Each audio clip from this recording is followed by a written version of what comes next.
Nithyananda Paramashivoham. Nithyananda Paramashivoham. Nithyananda Paramashivoham. Nithyananda Paramashivoham. Nithyananda Paramashivoham. Nithyananda Paramashivoham. Nithyananda Paramashivoham. Nithyananda Paramashivoham. Nithyananda Paramashivoham. Nithyananda Paramashivoham. Nithyananda Paramashivoham. Nithyananda Paramashivoham. Nithyananda Paramashivoham. Nithyananda Paramashivoham. Nithyananda Paramashivoham. Nithyananda Paramashivoham. Om Nithyananda Paramashivoham. Nithyananda Paramashivoham. Nithyananda Paramashivoham. Nithyananda Paramashivoham. Nithyananda Paramashivoham. Nithyananda Paramashivoham. Nithyananda Paramashivoham.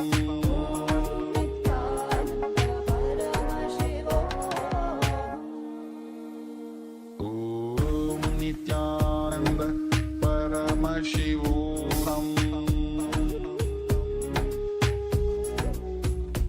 Om Nithyananda Paramashivoham. Om Nithyananda Paramashivoham. Nithyananda Paramashivoham. Nithyananda Paramashivoham. Nithyananda Paramashivoham. Nithyananda Paramashivoham.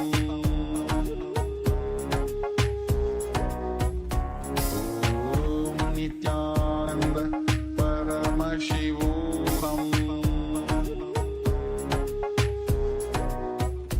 Om Nithyananda. The Nithyananda Yoga. Please be seated with your head, neck and spine in a straight line. We'll begin with the Sadguru Vandanam. Remember Swamiji in your Ananda Gandha.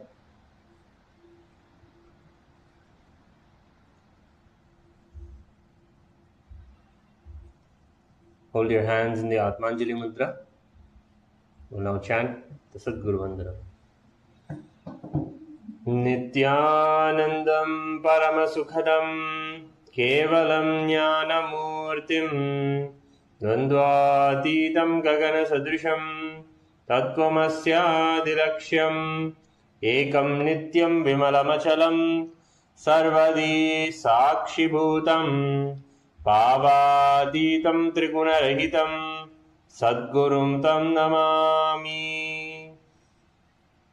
We'll now chant the Shiva Mula mantra. Please chant it internally as we chant it for you outside. Om Ham Hom Shivaya Namaha. Om Ham Hom Shivaya Namaha. Om Ham Hom Shivaya Namaha. Om Ham Hom Shivaya Namaha. Om Ham Hom Shivaya Namaha. Om Ham Hom Shivaya Namaha. Om Ham Hom Shivaya Namaha. Om Ham Hom Shivaya Namaha. Om Ham Hom Shivaya Namaha. Om Ham Hom Shivaya Namaha. Om Ham Hom Shivaya Namaha. Let us now perform the Tattva Chamanam, ritualistic cleansing of the hands and the mouth.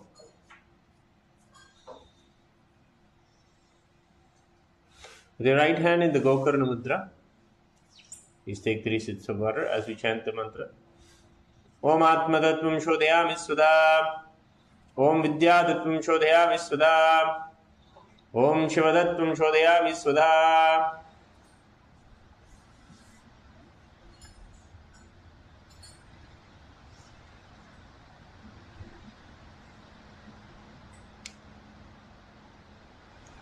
Rinse your right hand, and with the base of your right hand thumb, wipe your lips from right to left. Om Hamdayaya Namaha. Rinse your hand again, and then with the index, middle, and ring finger of your right hand, touch above your upper lip, below your lower lip. Rinse your right hand again. With the index finger and thumb of the right hand, touch your right nostril, left nostril. With the ring finger and thumb of the right hand, touch your right eye, left eye, right ear, left ear. Rinse your hand once more. With the little finger and thumb joined together, touch your navel, right chest, left chest. Then with all the tips of your fingers, touch the top of your head, right shoulder, left shoulder, in the center of your chest. Rinse your hand one last time.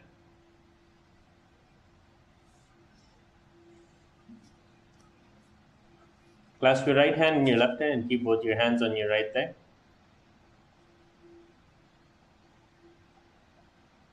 We'll now chant the Sankalpa mantra.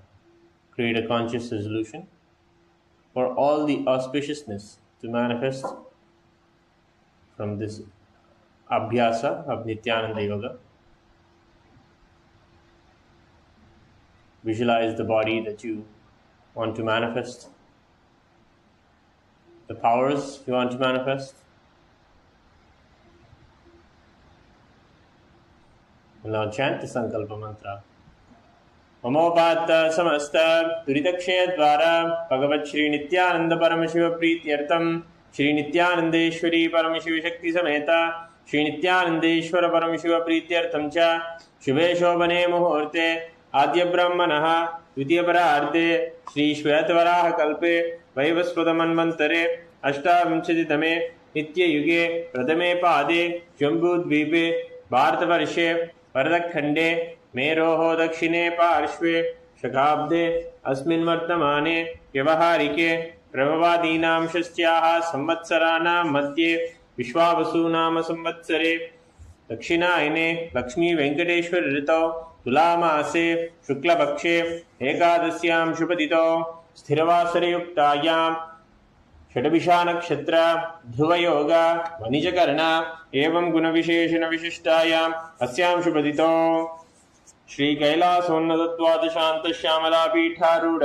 Shri Meenakshi सुंदरेश्वराभिन्न स्वरूप परशिवपुत्र रत्नकुमार गुरुमन्यतुल्यावतार श्री पार्वती स्तन्यपान लब्ध दिव्य ज्ञान विश्रुत सकल निगमागम सारभूत द्राविड़ वेद प्रवक्तृ श्रीमत् परम शिव करुणा समधिगत मुक्तामय चतुरश्रयान गीयमान छत्र चामर श्री चिन्नगाहलादि समस्त बिरडावल्यलंकृत ज्ञान विज्ञान चक्रवर्ती सर्वजन संग सद्यो निर्माण दीक्षा व्याप वर्ग वर्ष विश्रान जीमूत परमत गलभ केसरी शैव सिद्धांत स्थापनाचार्य श्री राजाधिराज पांड्य महाराज गुरु शबन शाख्यादि महांधकार निवारण ज्ञान भानु वीक्षणानर्हार बुधोच्छेदन पूर्वक श्रीमद् वृषभध्वज स्थापक शैव समय कर्तृ सर्वज्ञ पीठारूढ़ श्री जगद्गुरु श्री ज्ञान संबंध देशिक स्वामी वागीश सुंदर माणिक्य वाचक स्वामी नाम अवतार भूत श्री ज्ञान संबंध स्वामी पुनरुद्धृत श्यामला पीठ सर्वज्ञ पीठ तृणवत्युत्तर दुषिततम गुरु महासन्निधान अरुणगिरि योगीश्वर परंपरागत अरुणाचल सर्वज्ञ पीठ गुरु महासन्निधान कैलास परंपरागत कांची कैलास सर्वज्ञ पीठ त्रयस्त्रिंशदुत्तर द्विशततम गुरु महासन्निधान नित्योत्सव नित्य मंगल नित्य कल्याण नित्य रहित कैलास परंपरागत आदि कैलास नित्यानंद पीठ महासंस्थान महासिंहासन पीठ कर्तृ साक्षात् श्री परम शिव समुद्भूत कैलास परंपरागत वैवस्वत मनु इक्ष्वाकु हरिश्चंद्र भगीरथ श्रीरामचंद्र शूरसेन इत्यादि नवच्छिन्न सार्वभौम चक्रवर्ती परंपरागत चतुष्षष्टि योगिनी मंडित चतुष्षष्टि संप्रदाय प्रवर्तक मनुधर्म शासन सूर्यवंश प्राप्त सर्वज्ञ पीठ सुरांगी साम्राज्य मूर्धाभिषिक्त चूड़ामणे साक्षात् श्री परम शिव समुद्भूत कपिल महागुरु पुनरुद्धृत महानिर्वाणी पीठ अष्टोत्तर सहस्र श्री महामंडलेश्वर साक्षात् श्री परम शिव समुद्भूत श्री महागणपति समारंभ नवच्छिन्न पीठाधीश्वर गुरु परंपरा प्राप्त अटलपीठ अष्टोत्तर सहस्र श्री अटलपीठाधीश्वर धर्म मुक्ति स्वर्ग पुरस्वर्ण पीठ त्रयोवंश गुरु महासन्निधान कैलास परंपरागत आदिपीठ सर्वज्ञपीठ जगद्गुरु श्री कैलास पुनरुद्धारक श्री कैलास परमाचार्य श्रीमद परमहंस परिव्राजकाचार्य वर्य सच्चिदानंद प्रणव स्वरूप श्रोत्रिय ब्रह्मनिष्ठा श्रीमद जगद्गुरु श्री भगवत श्री नित्यानंद परम शिव श्री ज्ञान संबंध देशिक परमाचार्य स्वामिनां प्रीत्यर्थम तेषां पादारविन्दयोः भक्ति सिद्ध्यर्थम गुरु कृपा कटाक्ष सिद्ध्यर्थम क्षेमस्थैर्यवीर्यविच आयुरारोग्य ऐश्वर्याणाम् अभिवृद्ध्यर्थम धर्मार्थ काम मोक्ष चतुर्विध फलपुरुषार्थ सिद्ध्यर्थम समस्त दुरितोपशान्त्यर्थम समस्त मंगलावाप्यर्थम भगवत श्री नित्यानंद परम शिव प्रसादेन सकुटुम्बस्य ज्ञान वैराग्य जीवन मुक्ति प्राप्त्यर्थम पूर्णारोग्य युक्त रात्रिक योगी शरीर सिद्ध्यर्थम परम शिव शक्ति आविष्करणार्थम नित्यानंद योगाभ्यासं करिष्ये। Om Abhavasprishya. Rinse your right hand with the Udhrani of water and keep your Panchavatra and Udhrani safely aside.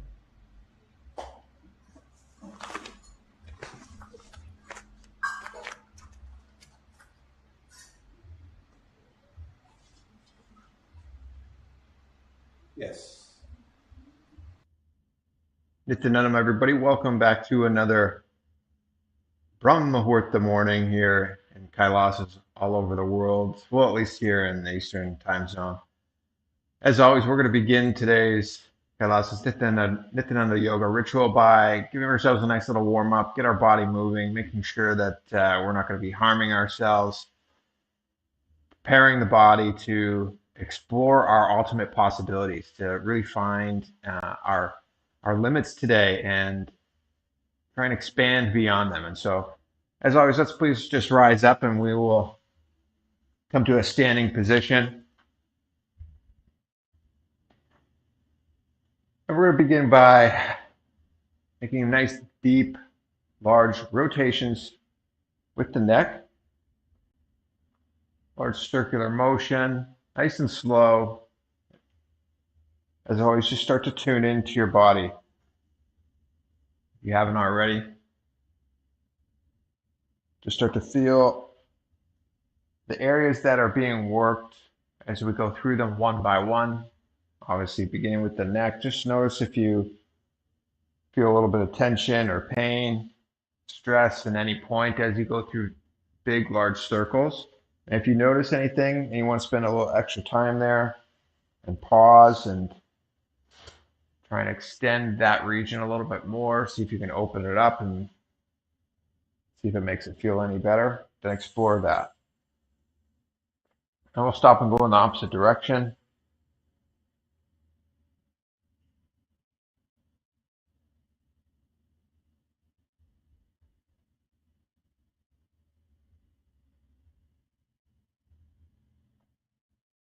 Good. And now we'll bring our chin down towards our chest. You could bring your hand or both hands behind the back of the head if you'd like. Just apply a little bit of gentle pressure. We're really trying to reach and pull down through the chin using the strength of your own body. You can just add a little bit extra with the hand behind you. And then slowly start to tilt the chin back up towards the ceiling. Place your hands beneath your chin just to apply a little bit of extra pressure, or if you are able to do this somehow by pressing the forehead down, whatever works best for you.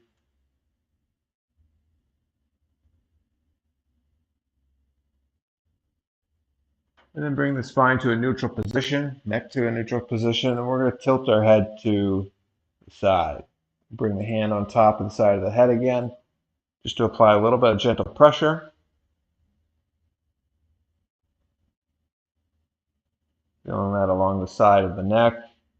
Again, being careful, taking care of yourself.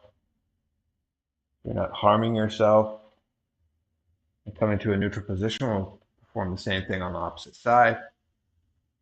Not trying to overdo it right now, just really trying to wake ourselves up and slowly start to loosen up those areas that are naturally tight after being dormant for so many hours. Good, and bring the spine to a neutral position here. This time we're just going to turn our head from right to left, trying to look beyond your shoulder.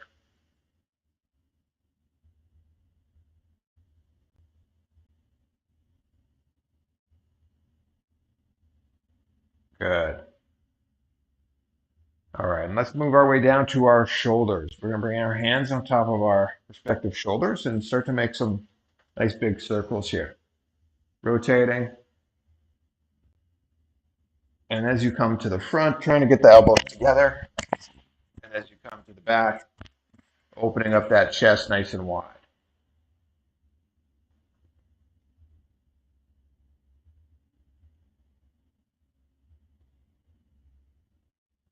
Good. Then rotate in the opposite direction. Again, trying to make that nice big circular motion, going through at a slow pace. If you want to spend a little extra time in any specific area, I encourage you to do so. Give yourself that opportunity to warm the body up as needed.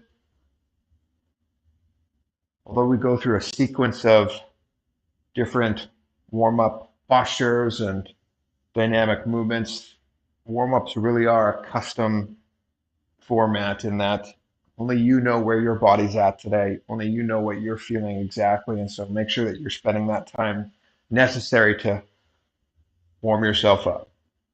Good. From here, we're going to bring our arms back and forth across our chest.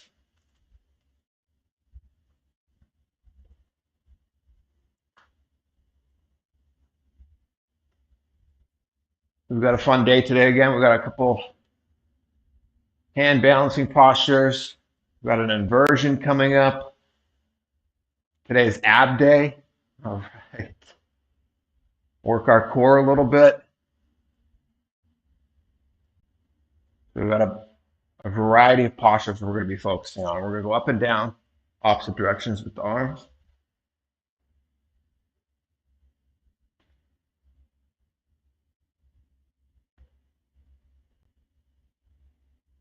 And then let's see if we can go in opposite directions again with our hands. So starting from the top, rotating in opposite directions.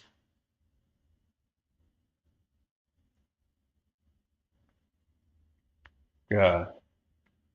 And then switching directions. You might find one way is easier than the other.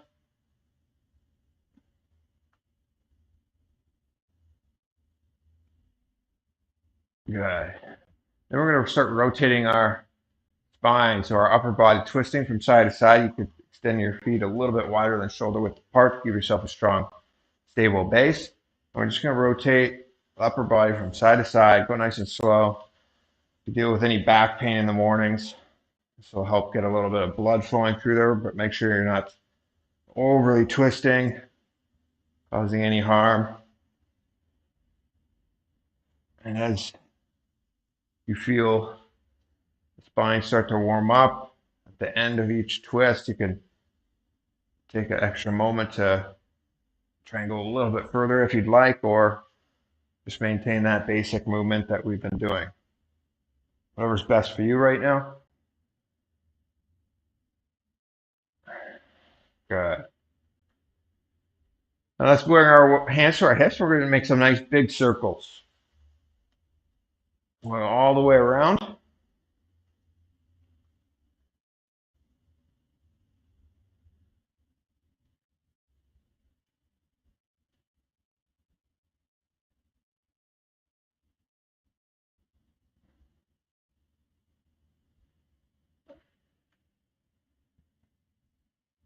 And as you hear, you're really driving and directing the body just through the hips. So your upper body's moving based off of the direction that you're pushing the hips.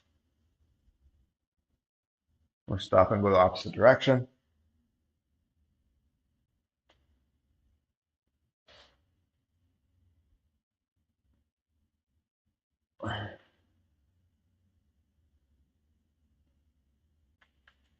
Good.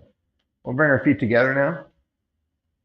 Place the hands just above the knees, and we'll start to bend our knees a little bit, get some ankle flexion going, and we're going to make some small circles with the knees at first.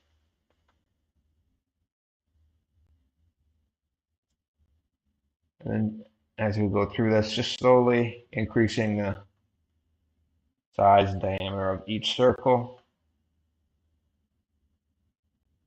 and trying to extend those knees beyond the toes and try and get the knees outside of the feet. So exploring that size of the circle as you go through this. Nicely done. Now we'll switch and go the opposite direction. We'll start small again or large. Start to feel out what you're noticing in your knees and ankles.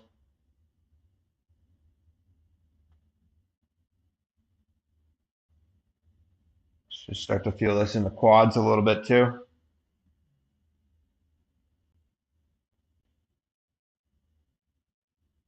Good. And standing up, we'll start to rotate our ankles. So finding balance on one foot. Trying to make accurate and I don't know what the word is I'm looking for, a well-shaped circle with your toes. You may find one foot is easier than the other. We'll stop and go in the opposite direction. But you're trying to make a nice smooth circle with your, pretend that you're drawing with your big toe. As we do this more and more each day, you'll find that that coordination starts to improve more and more as well. Good, we'll stop and switch the other direction, or other foot.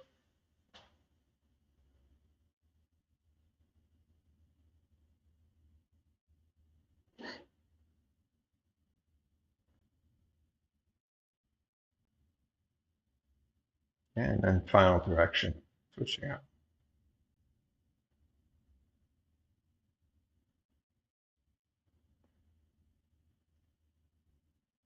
Good. Now, pressing the fingertips together, I skipped over our hands again. Let's start to open up our wrists, and you can place the palm up against one hand, fingers of one hand, with fingers pointed up. Start to stretch and open up the wrist, and then rotating the fingers down, pressing the palms down. I'll do the same thing on the other hand. Fingers pressed up.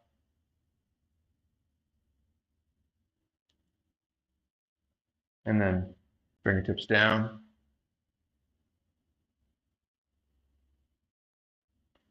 Good. If you want to squeeze and interlace your fingers, start to rotate, try and get some more blood flowing through there. Squeezing your hands into a fist, then extending the fingers out. I mentioned we do have some hand balances today, and they are happening pretty much right away. So make sure your wrists are ready to go here also. Good. All right, from here we're going to transition into our skeleton dance. So as normal, we're focusing on two things throughout the skeleton dance. One, that you get your elbows nice and high and you just start rotating around at other people as fast as you can and make contact. Okay, today's about contact. No, I'm kidding. Make sure you have some space available around you. You're not bumping into any partners or any walls, etc. And you can keep your eyes open or closed if you'd like, whatever's best for you. But we're holding on to the visualization of the skeleton structure. So the mind obviously tends to wander. Continue trying to bring yourself back to the visualization, seeing yourself as nothing but bones, okay? And we're shaking intensely, okay? Keep the elbows down, avoiding contact. All right, so shaking intensely, and you can feel your body out and notice, hey, this area is a little bit tighter, and you could shake that a little bit more so. But we are trying to move chaotically and randomly as well. But you're kind of mixing in and just making sure that you're warming up your body where it's needed to. Okay, so we'll start to begin by just shaking nice and slow, and as the music starts to turn on, we'll start to increase the intensity and the speed, and the dynamic of our shake. Okay, so start to tune in. Again, eyes can be open or closed, whatever's best for you. Slowly start to move and shake your body.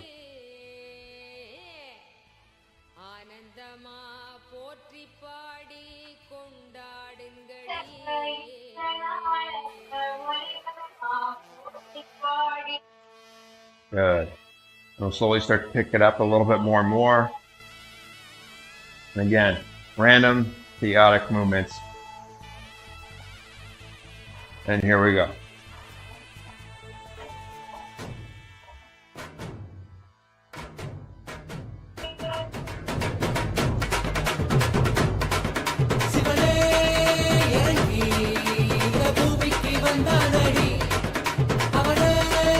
That's it. Shake, shake, shake.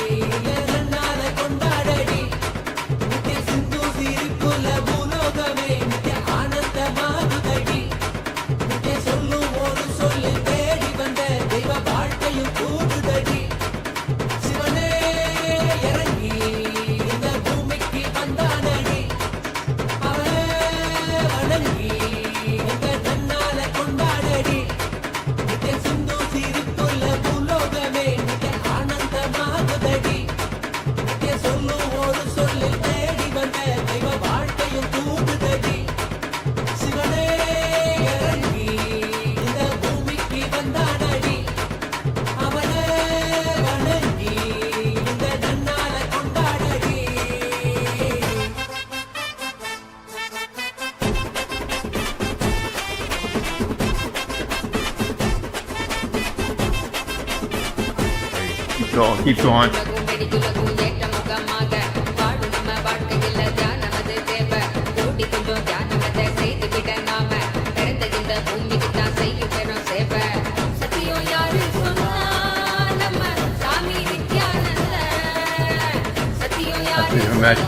Keep moving.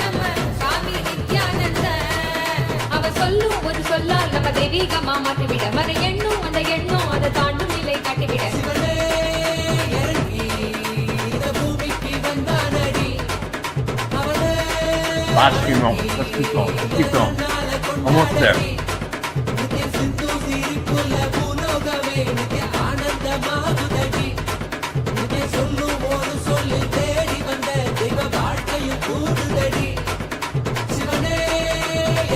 Good. 10, 9, 8, 7, 6.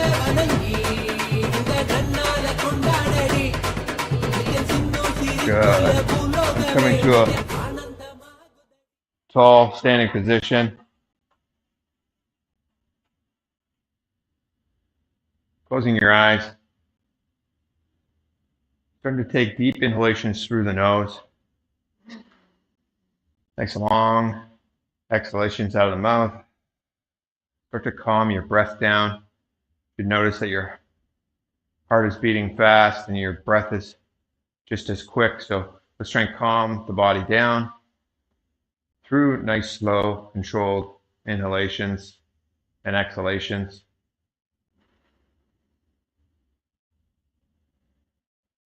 And as you notice the breath start to calm, just take a moment to feel the energy pulsing through you.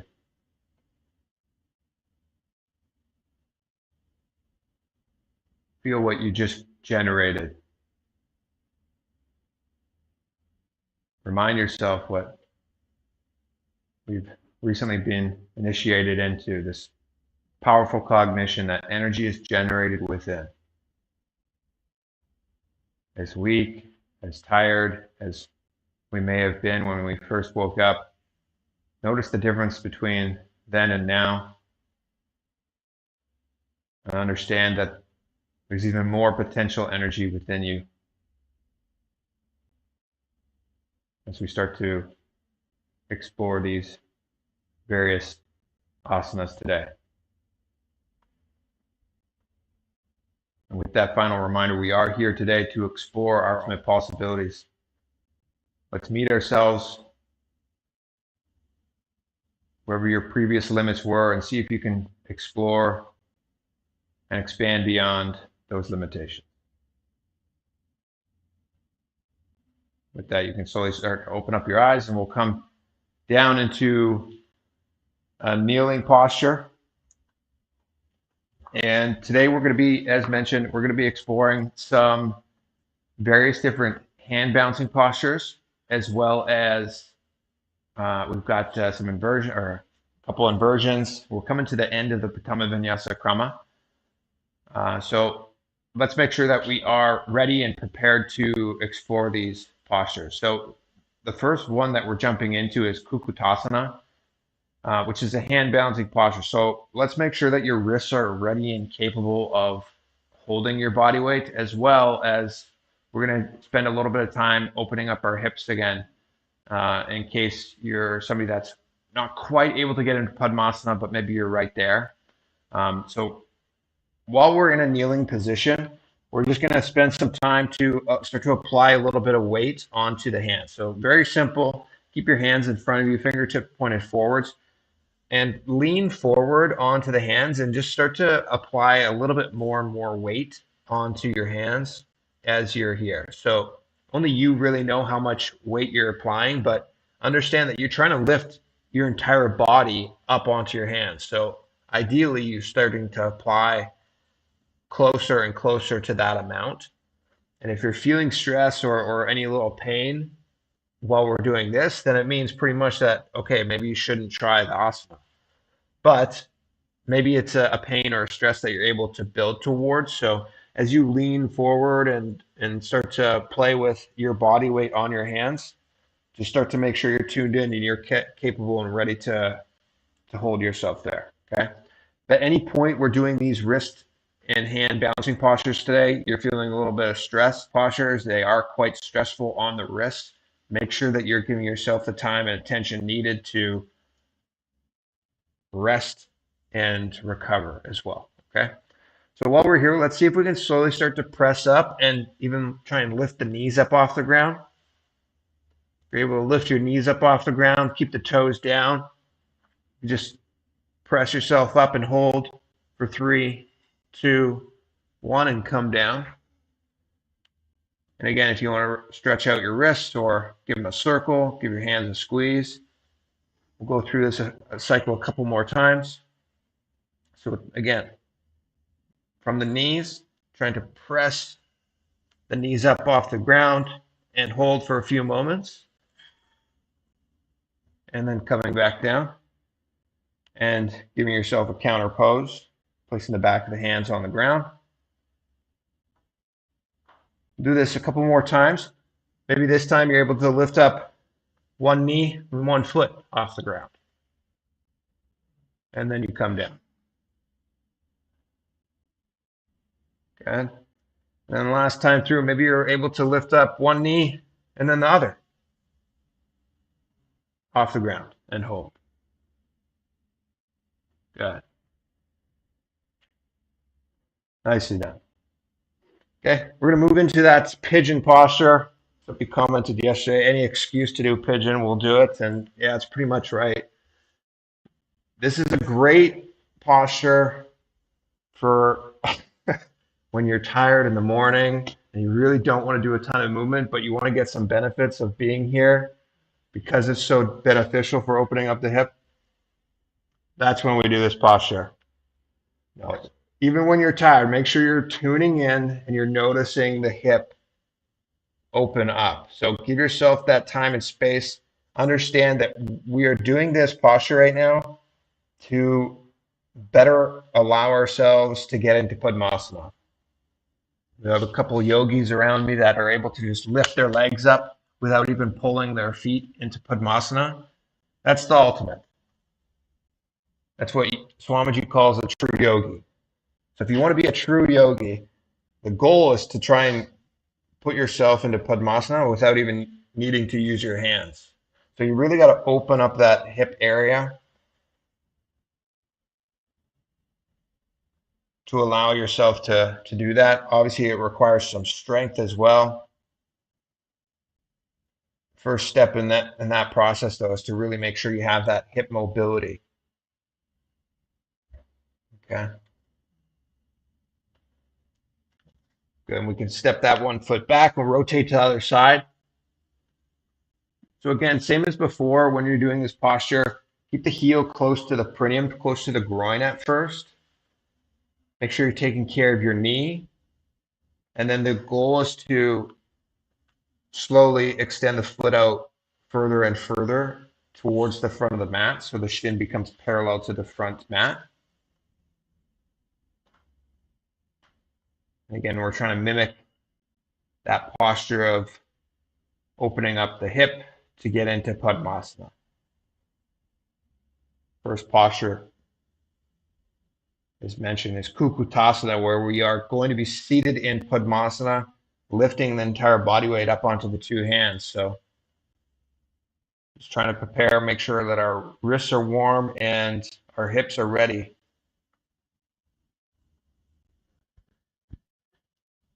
Good. Stepping back. We'll do this one more time on either side. Okay. So give yourself a little bit more time to explore the depth here. See if you can get your foot a little bit further away from you. So again, you're trying to have that shin parallel to the front of the mat, ideally. You can come down onto your forearms and your elbows.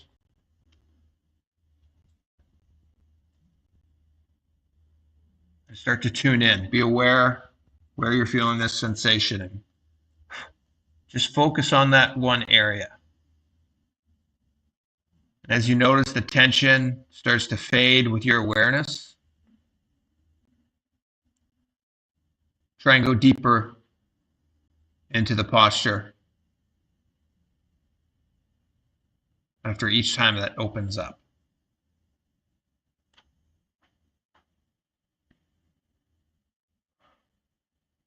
A few more seconds here.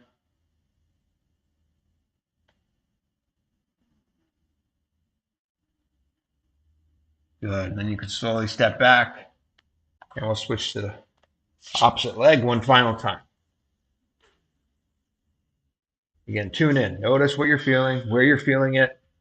You can go a little bit deeper, exploring a little bit more, whether that means you're down onto your elbows or forearms, or maybe your hands are still on the ground, whatever's best for you. But start to tune in. Notice where you're feeling that stretch, that uncomfortable sensation, and unclutch. Relax deeper into it. And as it gets easier and easier, challenge yourself to make it more and more uncomfortable, ensuring that it's not any of those bad pains. Okay, so if you're feeling a sharp pain in your knee or a sharp pain in your hip somewhere, that's your cue to exit out of the posture and try and find that good, quote unquote, pain that is working the muscle.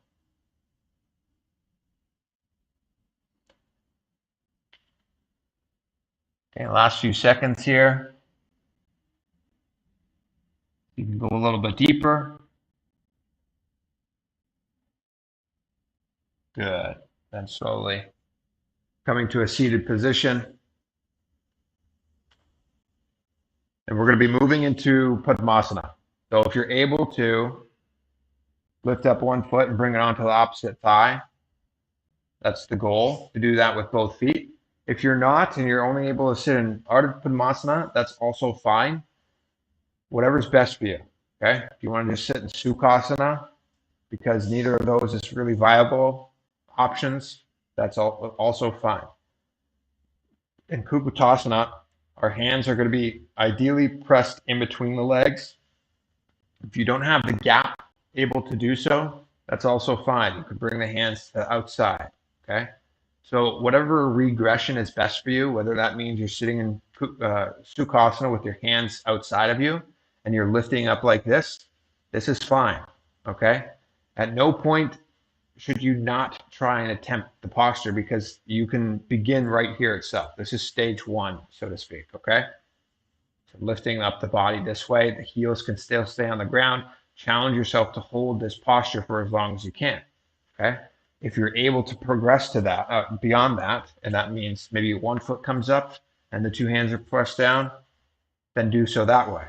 Okay, if you're able to get into full Padmasana, and maybe again the hands aren't able to come between the legs, see if you can lift yourself up with the hands outside. Okay, and then the final posture would be to bring the hands between the legs.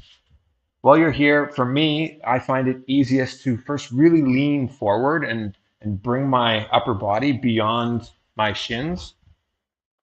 And then from there, I start to slowly lean back and see if I can allow my knees to come up off the ground. And then from there, I find that balance and lift the entire body weight up onto the hands. Okay. So let's all give this a shot with whatever version that's best for you. Okay. And again, try your best to hold that there for about 5-10 seconds and come down. For me, I'd like to still make sure my wrists are good. So I'm giving myself a little bit of time to challenge, but then I'm coming down to open up my wrists after also. Okay. If I see Ramesh, yeah, you're already giving it a shot. Great job. Kailasas throughout the world. Make sure that you're attempting whatever version is best for you. Umesha, yeah, if you want to just from that seated position that you're in, bring the hands to either side to the hips and see if you can just lift up and keep the feet on the ground. That's fine as well. Okay. We are engaging our shoulders here. Okay. So as you lock and extend beyond, you're developing that shoulder strength. And ultimately, this is something that is going to be helpful if you ever want to be able to perform something like a handstand. Okay. So let's go through this a couple times all together. Okay. So with your hands between the legs or outside of them, in whatever posture you're in, let's all come to a seated position together. And let's see if we can hold this for a 10-second count all simultaneously, okay? So hands flat on the ground.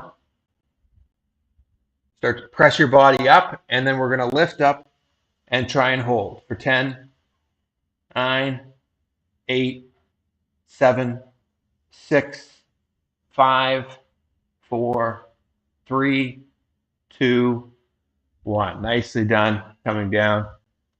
And again, giving yourself a counter stretch if you need to. Anybody else's wrists? Some people have their wrists are completely fine. Do you notice it? No? No? Okay. Okay. Well, at my age, I notice it. I don't know how old you are and how youthful you feel, but I definitely know that I feel it in my wrists as well. So make sure that you're giving yourself that time to loosen them up if you need to. Regardless, either way, let's do this one more time all together. Okay? While we're here, we're visualizing ourselves as a rooster. Breathing in Sahaja Kumbhaka. So we're all going to just inhale, hold our breath comfortably while we're in the posture. Okay, you can gaze straight ahead or straight ahead and down slightly at an object to help keep your balance. Mulabandha is naturally going to be squeezed and engaged, but make sure you try and emphasize that. And Om Nithyananda Mahasara Shivoham is rotating in the throat center. Okay, so Kukutasana, let's all bring our hands between our legs. Let's get ready to lift up simultaneously all together here. If your hands aren't between your legs, bring them outside of your crossed legs in whatever position you are currently in. Let's lean forward. Start to find that weight distribution and slowly lift up, and we'll hold here.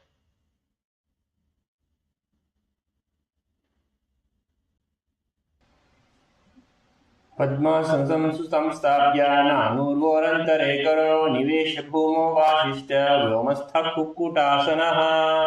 Nicely done. Slowly coming down. Great job, everybody. Okay. From here, we're going to maintain this Padmasana position, and we're taking the hand balancing to the next level into Baddha-Kekiasana. So another hand balancing posture similar to Mayurasana, that very commonly understood posture that we all love to try and be able to perform. Baddha-Kekiasana is the same thing, but with our legs locked in Padmasana. And so very in my experience, I think it's a challenging posture, but it's also a little bit easier in many ways to perform this versus Mayurasana because the weight isn't distributed so much further away from your center of gravity, from your core. So while we're here, you're on your knees. The fingertips are pointing backwards, but they're not directly pointing backwards. Maybe all of our bodies are slightly different, but what I have found is that a slight angle with the fingers pointing backwards works best for most. Okay, maybe that isn't quite uh, the same for you, but explore whatever is best for you. And I would recommend a slight angle rather than completely straight behind it. Okay. The goal here, though, is you're trying to get your elbows as close together as possible before you press them up against your stomach. So if you're trying to get your elbows together at the center of your body, and you're driving and using that leverage as your main balance point for the entire body. Okay. So the first step is bring the elbows together and then drive them down into your center. Okay.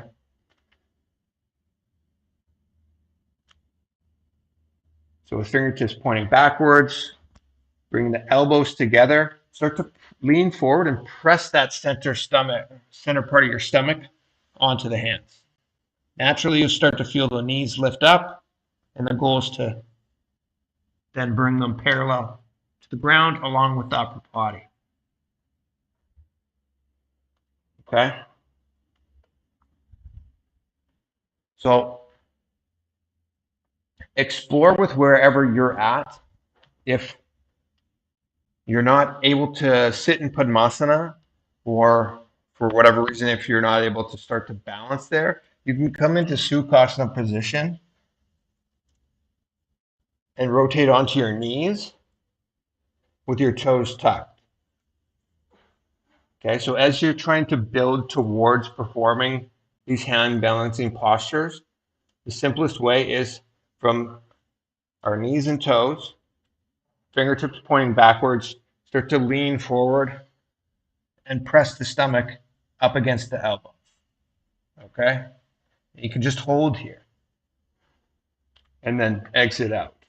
And you can go through cycles of this to start to build up that wrist mobility, wrist strength, and start to find what it feels like to get closer and closer to the posture.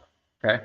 So again, same with every other posture, there's always some sort of regression that you can work towards.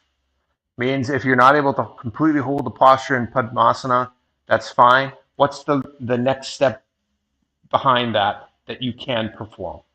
Okay? So Amesha, great job. Find where you're at and start to explore and feel that out. So if you're like me right now, from my hands and knees, I'm bringing my fingertips pointing backwards. My wrists are not together. A lot of people maybe tend to think that the wrists together is best. Well, it just means you have less of a wider base and less stability and ability to balance. So if you have a slight gap between your wrists, it means you're going to have a wider base and it's going to be easier for you to balance. Bringing the wrists together means smaller base, right? Your elbows are going to be able to come together easier, but it's going to be a little bit more challenging to hold yourself up. So again, keep a little bit of a gap between your hands, fingertips pointing backwards. And from this kneeling position, start to lean the stomach down, chest down. Okay? You can even blade your knees out a little bit wider. And then from there, you can start to lift up the knees and then see if you can lift up one foot and then the other. Okay? Again, this is the first regression that you'll be building towards to be able to perform Bharakekiyasana, so the same posture, but in Padmasana. Okay? So give it a shot, and then once you're done cycling through, or with each repetition, again, make sure you're doing yourself a favor and counterposing putting and applying pressure to the back of the hands, making sure that your wrists are being taken care of here, okay? So we're going to give this a shot at least one more time, all right? So give yourself that opportunity to make sure you're ready, prepared.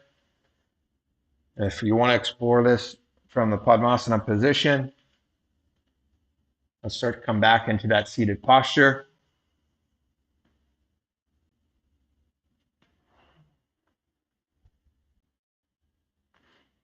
Good. Okay. So coming up onto our knees, we'll go one more time here. Okay. If you're right there, if you're almost there, incorporate the visualization of this posture. Bring Swamiji into your inner space. Meet with him here. Allow him to guide you towards your ultimate possibility this morning. Okay. We're going to be breathing in Sahaja Kumbhaka again. So as you press up, it's going to be obviously challenging to have a nice elongated breath. Just take a deep inhalation, press the elbows up against the stomach, hold the breath comfortably for as long as you can comfortably in Sahaja Kumbhaka. Okay, same japa, rotating in the throat center. Om Nithyananda Maha Sadashivoham.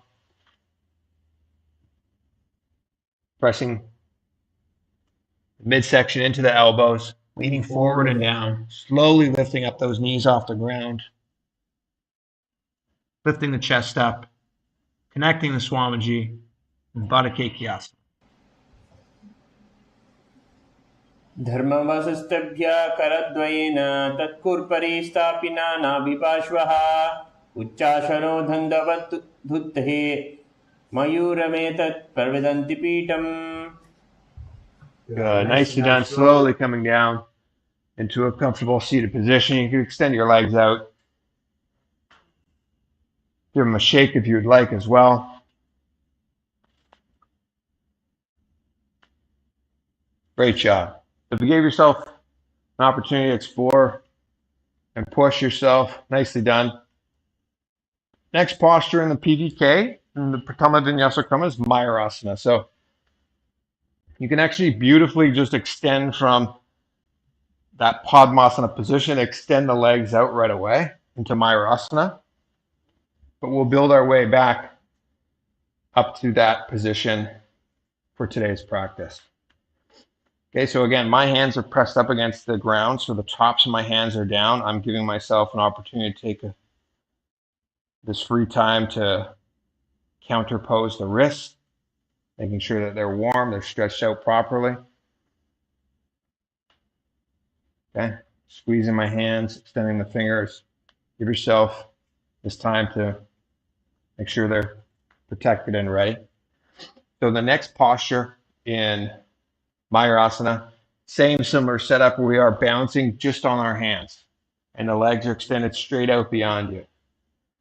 And as before in all previous postures, there's a regression out there somewhere that works best for you. Okay, so we'll start and build our way from the ground up, and we'll showcase those. So the first regression is simply you could be on your knees and your hands or your fingers pointing backwards, and you can just be in this position itself. Okay, so if you're not able to do any of the postures or any of the following progressions, this is where you're at today. And what I'm doing is I'm applying as much pressure onto my hands as suitable for me. So if I keep my toes tucked, I can start to almost lift up my knees off the ground, and naturally that means more and more pressure comes onto the hands as my knee gets lifted up. Okay, so you're building the strength in areas that need it, that will help you progress towards Mayurasana. Okay, so that we'll call that stage one. The next is from this position on our hands and knees, we'll start to bring our elbows together towards one another. And to make that happen, you're going to just spread out your knees a little bit wider. Okay, so I've got a little bit of a wider base with my knees. Rather than keeping the knees together, I'll have them spread out a little bit. Okay, fingertips pointing backwards. Again, keeping a little bit of a gap between the hands and the wrists. You're going to try and lean forward and bring the stomach down towards the elbows, okay? And lean forward as deep and as best you can for whatever's best for you, and just hold, okay? We'll call this the progression 2. If you're wanting to go beyond that, you can keep the hands as they are. I've got one knee bent, and I'm going to extend the opposite knee. And I'm going to start to, again, slowly bring my stomach down towards the elbows. Okay? If you feel comfortable and ready and you want to progress further, you can step both feet back and just hold here with the toes tucked and the body weight pressed up against the elbows. Again, coming out of that. So if you're able to progress between each one of those, or if one of those is best for you, just give yourself the moment to pause and hold that. So if you're not doing any of those postures that I just went through, that means you are about to explore and try and hold yourself into Mayurasana completely. So in Mayurasana, again, fingertips are pointing backwards, fingers slightly bladed outwards. You're leaning forward and down. So you can extend your knees further away this time. Start to lean forward and down, stomach onto the midsection, or the midsection onto the elbows. From the toes tucked position, you can lift up one foot. And what you'll find is that you need to start to lean a little bit more forward to find that balance point. And then when you're ready, you can slowly try and lift up both feet off of the ground. Okay? So Rameshaya, what progression are you at today? Where are you at? You can just show me and I can coach you along. Maybe if you go from a side angle, you too as well, Ramesh. Let's see where you're at.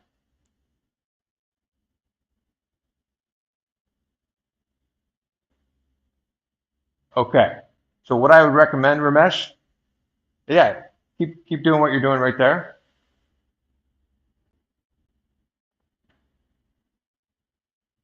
Good. So here's what I would do.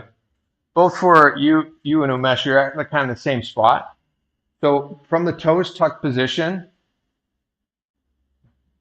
oh, you're right there. Okay, listen up here. From a toes tucked position on your knees, we'll get you there. Start to lean forward and bring the fingertips pointing backwards. Okay? So I'm on my hands and my knees, and my toes are tucked. I'm going to lean forward and bring my stomach onto my elbows. My knees and toes are still on the ground. Then from there, I slowly try and lift up my knees. So I'm just on my hands and toes.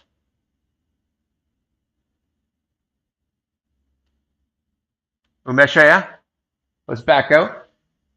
Come to a hands and knees position just like this. Okay? Hands down on the ground. Walk them a little bit further away from you. Okay? And now we're leaning forward, elbows towards the stomach. And then try and find that point where you just put you're able to leverage your weight onto the elbows. This is the posture that you're working towards. Okay? If you're able to get to that position with the elbows down, then you extend up one foot or extend up your knees. And then from there, you're trying to lift up one foot and then the others. Okay, but the progression is toes down, knees down from our knees, leaning forward. Okay? So a lot of this requires wrist strength. I see you both have that mobility needed in your elbows. But where are you feeling this in your wrists? Yeah, completely normal. So that's why we're slowly progressing towards applying more and more pressure.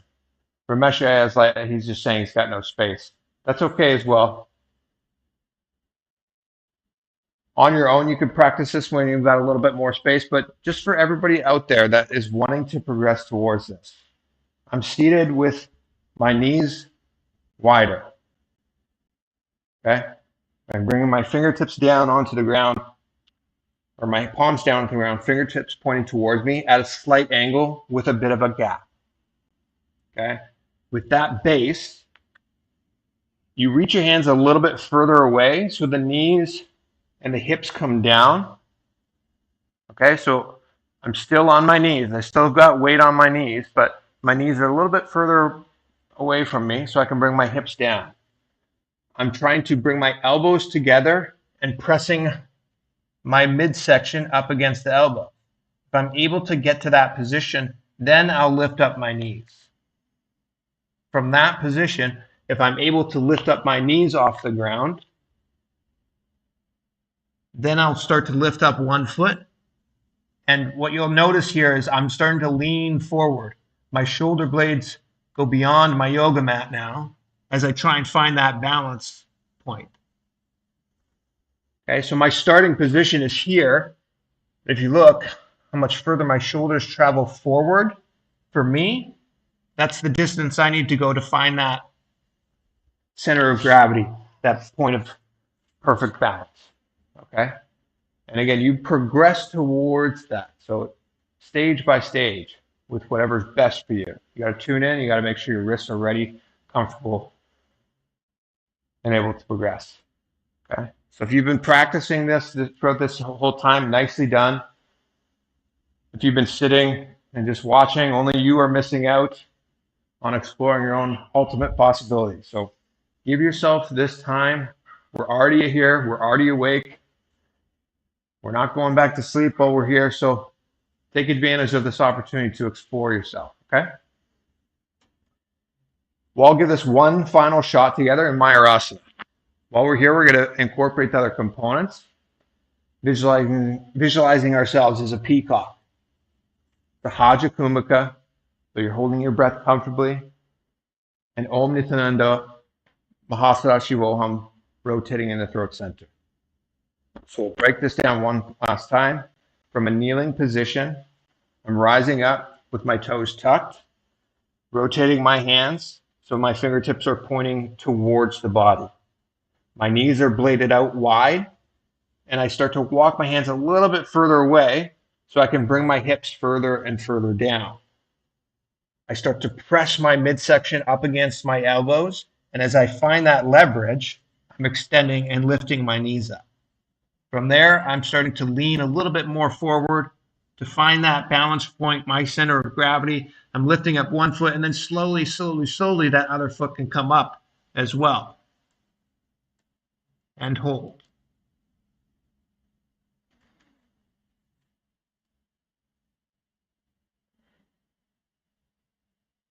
अथ वक्षे महादेव मयूरासनमुत्तमं भो निपात्य हस्तौ द्वौ कुर्वरोपरि देहकम्. Nicely done. And slowly come down. Okay, next posture. A nice, perfect, relaxing posture after these intense arm holds. Makarasana. You're going to just lean forward and down, resting the upper body onto the ground, blading out your feet so your toes are pointed out wide. You're opening up your hips so the toes can point out wide. Taking the hands as the forehead is rested on the ground and interlacing the fingers behind the head. Okay? So the chest is down, forehead is down on the ground. Interlace the fingers to the back of the head. Visualizing yourself as a crocodile here. Try and find calmness in your breathing pattern. A little bit more challenging when the weight of our body is pressed up against the lungs. But try and calm the breath down. Breathing deeply through the nose with the forehead down. And we'll hold here for a few more minutes. Maybe not minutes, but moments.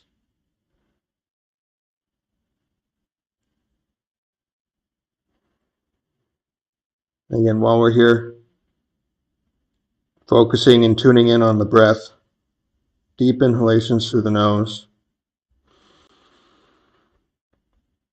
Comfortably hold, and then nice slow exhalations in between.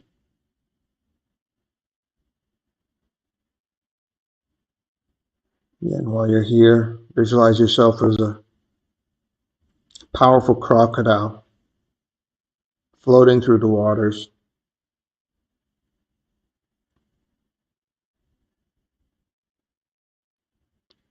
Om Nithyananda, Mahasada Shivoham rotating in the throat center.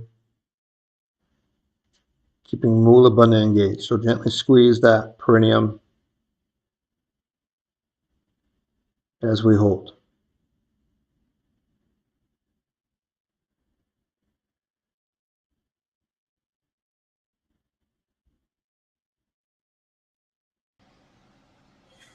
अध्यास्यसेते हृदयं निधाय भूमौ च पादौ च पार्श्वमानौ शिरश्च धृत्वा करदन्तयुग्मे देहाग्निकारं मकरासनं तत्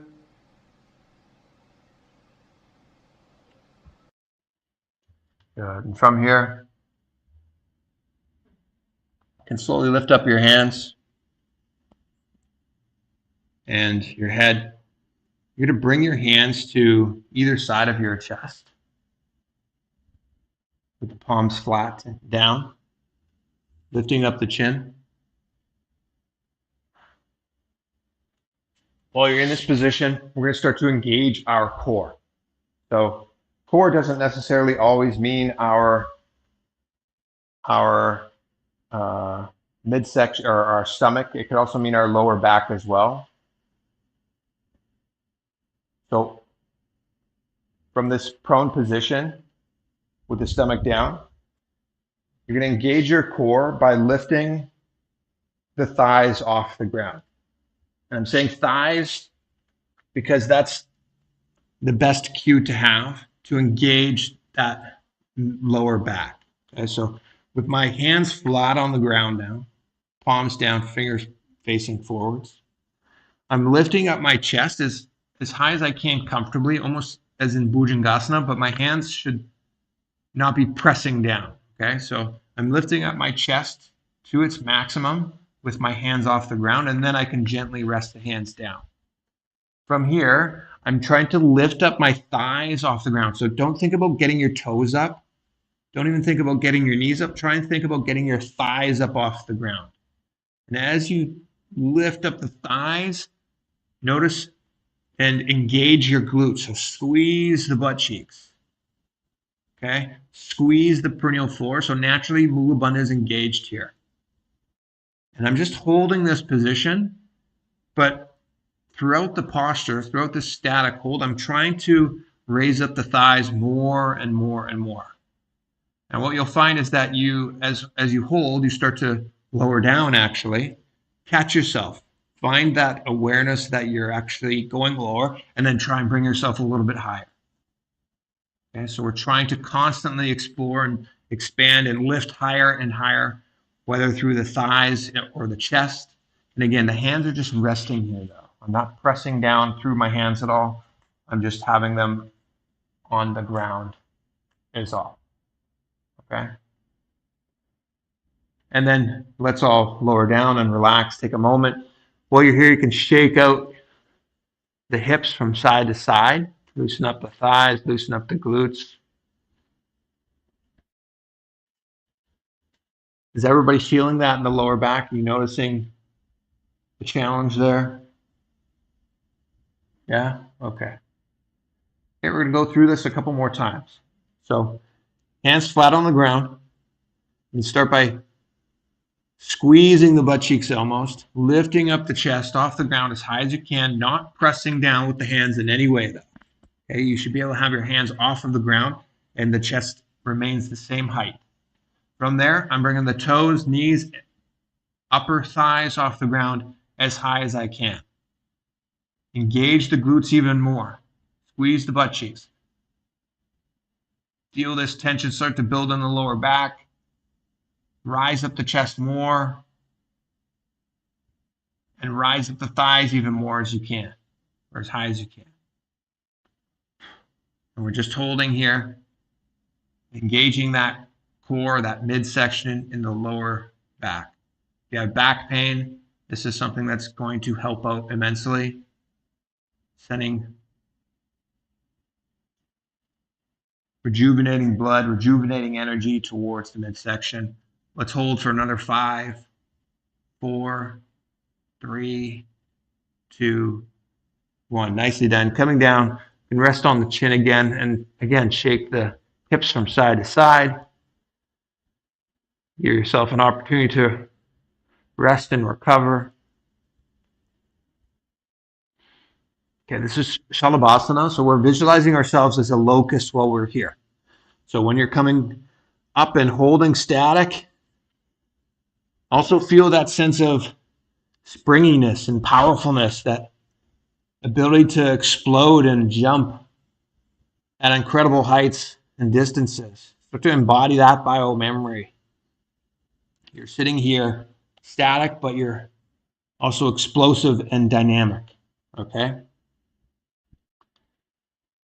Same pranayama, so we're just inhaling through the nose, holding our breath comfortably. And Sahaja Kumbhaka, exhaling at whatever pace is best for you. And Om Nithyananda, Mahasadashivoham, the japa rotating in the throat center. So let's all rise up together. Hands are flat on the ground, next to the chest. Squeeze the glutes. Start to lift up the toes. Raise the chest up as high as you can. Knees come up. Thighs come up, and we're holding here. In this static posture, visualize yourself as a locust. That Mula Bandha is naturally engaged, but squeeze the butt cheeks maybe a little bit more and see if that helps you lift up your thighs a little bit more. Again, as the knees start to come down, the toes start to come down, catch yourself and lift up even higher. As you feel that burning sensation in the lower back that's telling you to exit out, rather than exit, go higher.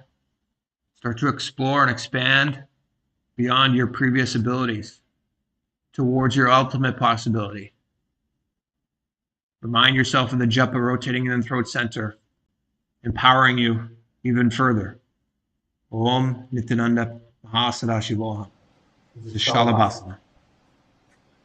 अध्यास्यसेते करयुग्मवक्षो भूमिमवस्तभ्य करयोस्तलाभ्यां पादौ च शून्ये च विषष्टिचोर्ध्वं वदन्ति पीठं शलभं मुनीन्द्राः. Nicely done. And lowering down, bringing the chest down. You can even rest on the side of your cheek if you'd like. Relax that lower back. Rotate the hips from side to side again. Shake it out. Nicely done. If you're holding there, if you're challenging yourself to go beyond that burning sensation in the midsection, nicely done. Not an easy posture to hold, but it's definitely an area that we all need to strengthen out. It's a common weakness in a lot of us, especially when we're, again, sitting all day, not really in these prone positions. Okay, from this position, we're moving into Ustrasana. So we're reaching for our feet now. So you can grab one foot at a time if you'd like, or you can lift up both feet. The goal is we are holding on to the tops of the feet, and we're trying to pull the heels down towards the ground. Okay? And then as we pull them down, increasing the grip, you start to lift the body up from the chest. Okay? So start to drive the heels down outside of the hips. So as you cycle through that motion where you lift up your chest, start to drive the heels down as the chest starts to sink back down towards the mat. So ultimately, the final position here would be the heels come all the way down and they even touch the ground outside of the hips. If you have that type of knee flexion and hip mobility, that's great. If you don't, nothing wrong with that. Do the best you can to drive and pull those heels down outside of the hips, though. Okay, and you can go through cycles of this by pulling, holding for a few seconds, and then releasing and relaxing, lifting up your chest a little bit if you'd like. And then again, sinking the chest back down into the mat and pulling on the tops of the feet towards the ground. Okay? This requires some bicep strength to pull the feet down.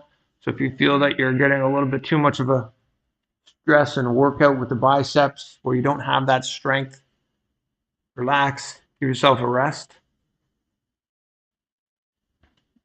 But again, start to progress and explore towards that final posture as best you can, meeting yourself with wherever you are at today. Pulling the heels down, outside of the hips, towards the ground, and holding that static posture.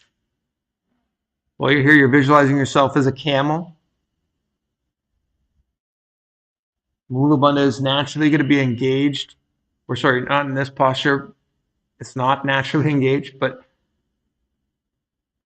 consciously engage that Mula Bandha, sealing the perineal floor as you pull the heels down towards the ground. Maintaining the same japa, Om Nithyananda, Mahasadashivoham, rotating in the throat center, visualizing yourself as a camel, Ustrasana.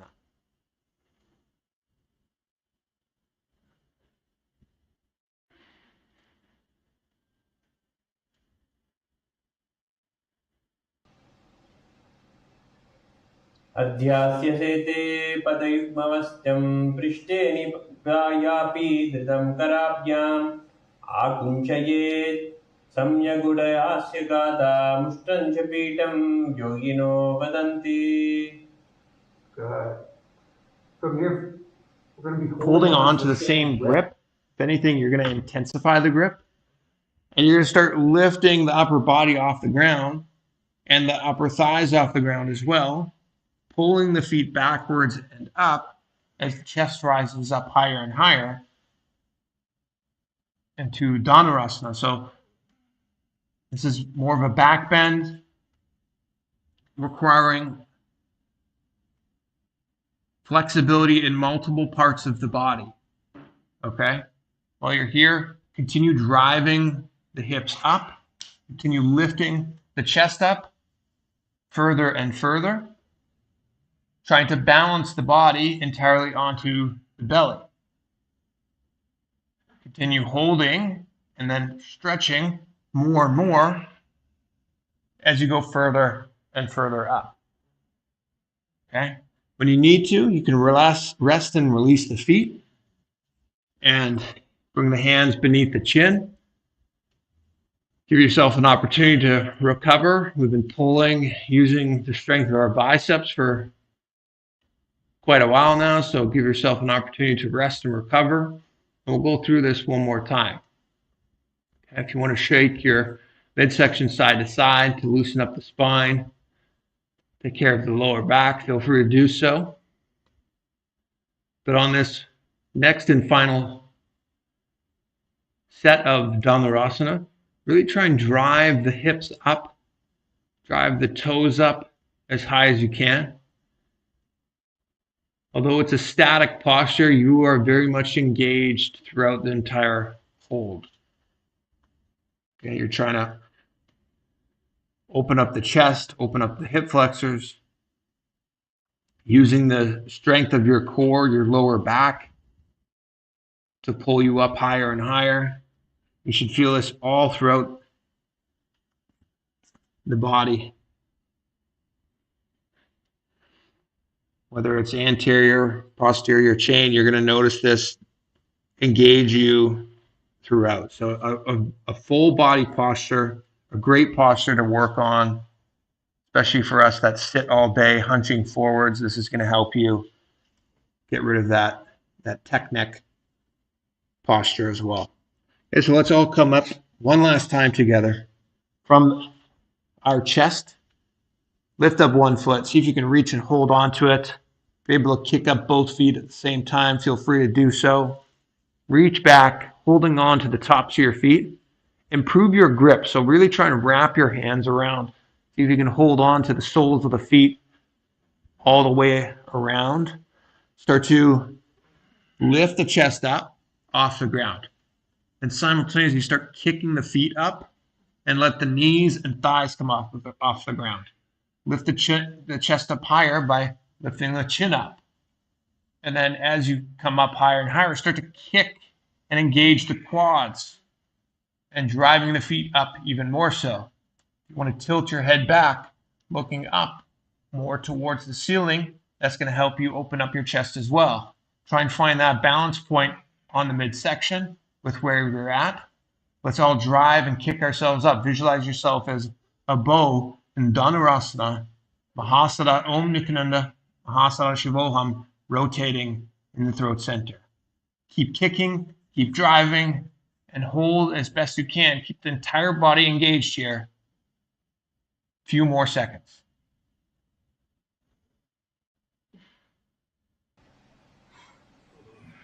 प्रसार्यपादौ भुवि दण्डरूपौ करौ च पृष्ठे धृतपादयुग्मं कृत्वा धनुस्तुल्य विवर्तिताङ्गं गिरिगद्य योगी धनुरासनं तत्. Nicely done. Releasing the hands. And again, you can place them one on top of the other, just underneath the chin, resting the chin on top of the top hand. Start to rotate the hips from side to side to loosen up that lower spine. Give yourself a nice little rest here.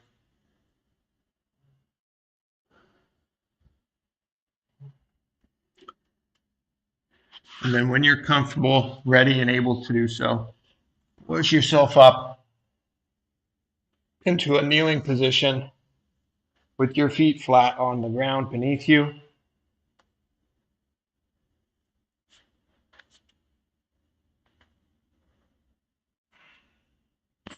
Resting onto your knee. Now, this is a preparatory posture in Bhaga-asana. We are getting ready for the next posture to come, which is our first inversion of today in Shirshasana. While we're here, just bring yourself within your body to try and align your spine. So it seems like a basic posture. It's like nothing's really happening here, right? Try and sit perfectly, okay? So your hands are resting on tops of the thighs, close to the knees. Don't let the upper body cave down. Take this opportunity to push the chest out, rather, okay? Engage your perineum, so sealing that perineal floor, engaging Mula Bandha. Let the chest open up high and keep the spine elongated. Neck is back. So you have that perfect vertical posture within you. Okay? You can keep your eyes open or closed, but gaze up towards the third eye and start to connect to Swamiji. Bring them back into your inner space. Okay? Not to get ahead of ourselves, but we do have an inversion coming up. And so you're kind of getting yourself into that mental mindset that you're literally going to be flipping your world upside down. Why not bring Swamiji along with us as you visualize him in your inner space here? Okay, with Mula Bandha engaged and Om Nithyananda Mahasada Shivoham rotating in the throat center. This is Bhaga-asana.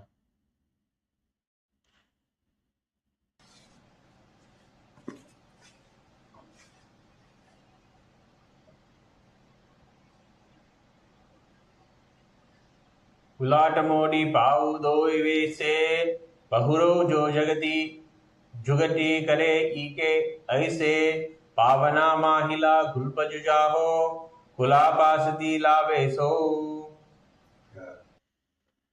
And from here, we are moving into Shirshasana, our first inversion of today, and the final two inversions of the Sakala Vinyasa Krama. Whether you are at home by yourself or even with a group of individuals, your best friend right now is the wall, okay? So if you're somebody that's, whether you're able to hold the posture for a long period of time or you're still working towards the posture, either way, I highly recommend using a wall as your base point, okay? So Rameshaya, if you've got a bed frame that's only about 3 feet high, just make sure that you're taking a lot of caution here. Ideally, you have a wall which is behind you to catch you from rotating and falling all the way over onto your back. So if your wall is in front of you, it's about 2 feet away from you or so. Okay. And from this position of being on our knees, you're going to rise up so you can tuck your toes. The first step is tucking your toes. Okay. With a toes tucked position, then I'm bringing my elbows down and forearms down onto the ground, and I'm interlacing my fingers. Now, before you interlace your fingers, a common suggestion is measuring your elbows so they're about forearm distance apart.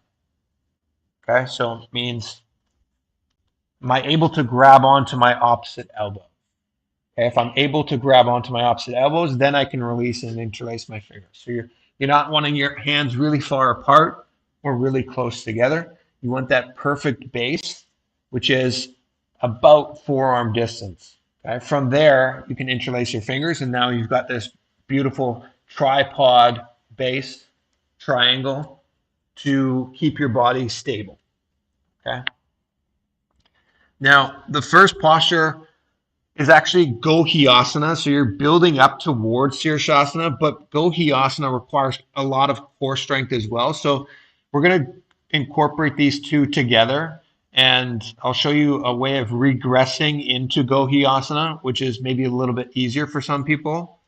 But from this base position, fingers interlaced, toes tucked, I'm bringing the crown of my head down onto the ground. So the crown of my head, meaning like that apex point, the topmost point of my head.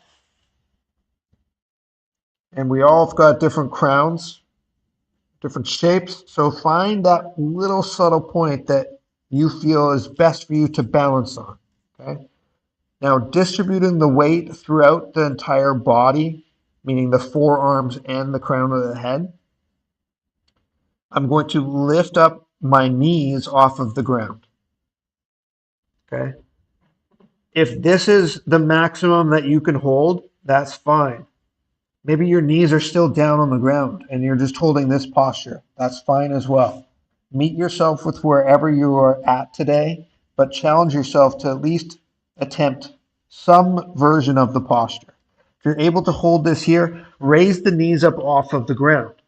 And you can start to walk the feet towards you. Okay, naturally the hips come up and they start to stack on top of the shoulders. If you're able to lift up one foot and you're not quite able to lift up the other foot, you can give yourself a little bit of a hop to stack the hips on top of the shoulders. And again, this is the point where it's important to have the wall, because if you hop a little bit too much, you're going to rotate all the way over onto your back. And that's what we want to avoid. So again, use a wall to your advantage. Okay? Safety first. If you're able to hop up and get to that position, great. If you're not, with the knees bent, if it's a little bit too challenging to hop up and hold here, you can hop up and keep the legs a little bit further up and then regress down, bringing the knees down towards the chest from there. So Gohyasana, the knees are towards the chest, and Shirshasana, the legs are extended up. So Gohyasana, more challenging on the core, whereas in Shirshasana, a little bit easier on the core. Okay? Again, no matter what level you are at, explore your possibility. Okay? Ideally, you have some sort of mat beneath you. I see some people that are directly on tile right now. If you're moving over to the wall, great job. That's exactly what we want to see. But make sure that you're using a mat as well. Maybe a little bit too much stress on the crown of your head if you're doing this directly onto the tile. Again, to progress towards this, from kneeling position, measuring the hands, holding on to opposite elbows, interlace the fingers, Crown of the head comes down onto the ground, resting the back of the head up against the hands. First step is lifting up the knees off the ground, walking the feet towards you. Let the spine rotate a little bit so you can stack the hips on top of the shoulders. Lift up one foot. See if you can lift up the other. And holding here with knees bent is Gohyasana. If you're able to, start to slowly stack the hips on top of the shoulders, the knees on top of the hips, and then the ankles on top of the knees. So you're trying to align into as vertical posture as you can. Now, it's obviously extremely difficult to understand how you're stacking, how your alignment is. So if you have an extra phone, it's always a good idea to record yourself to see, how am I doing? How is my alignment? And as you start to adjust your alignment through that video feedback in combination with one another, you'll start to notice, oh, okay, I felt like I was a little bit off at my hips, and maybe that's what the video showed. So that constant feedback through video is going to be really helpful for you. Okay? So as long as you're able to hold here comfortably and you're not feeling any stress or pain in your lower or in your neck, then continue to hold. If at any point you're noticing any stress in your neck, any area of your body at all, then that's your cue to back out of the posture. Okay? You'll be able to hold this without feeling any sharp pains anywhere. So if you were exploring and holding this still to this point, great job.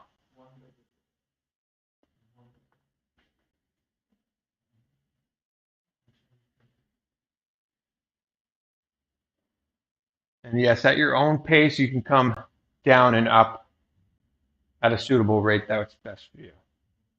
Okay?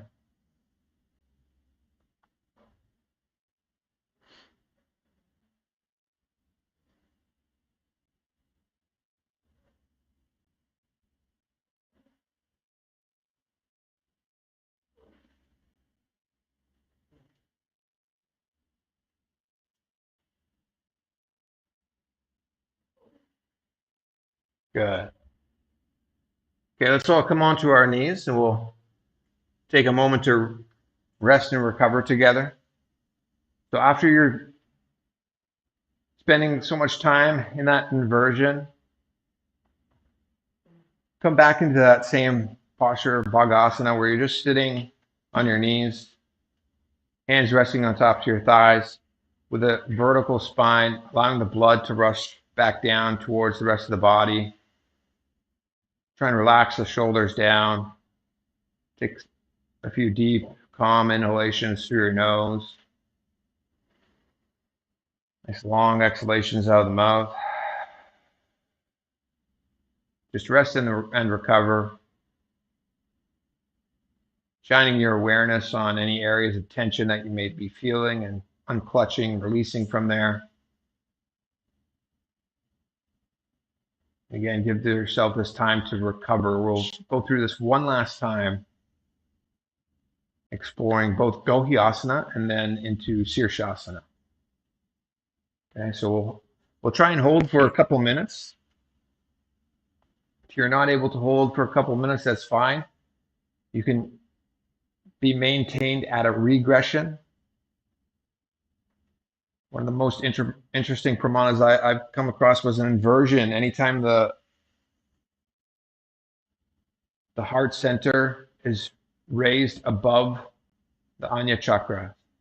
So the Anya chakra being below Anahata chakra, that is an inversion. So if you're not able to completely hold yourself up vertically, see if you can get to a point where just you're bringing your heart so it's above the eyebrow center, okay? Okay, and so we'll start to move towards this posture, both these postures, one last time. From my knees with my toes tucked, I'm bringing my forearms down onto the ground, holding onto the opposite elbows. Okay? I'm about 2 feet away from the wall. Okay, enough distance for me to rise up, but close enough to make sure that I don't fall back beyond my back. Okay? Now interlacing the fingers, bring the crown of the head down onto the ground. Find that point of balance that is best for your head. With toes tucked, lift the knees up off the ground. Walk the feet towards you. Lift up one foot, one heel, and hop yourself up, trying to get the knees towards the chest with the knees bent. Visualize Swamiji in your inner space here. Go Hyasana.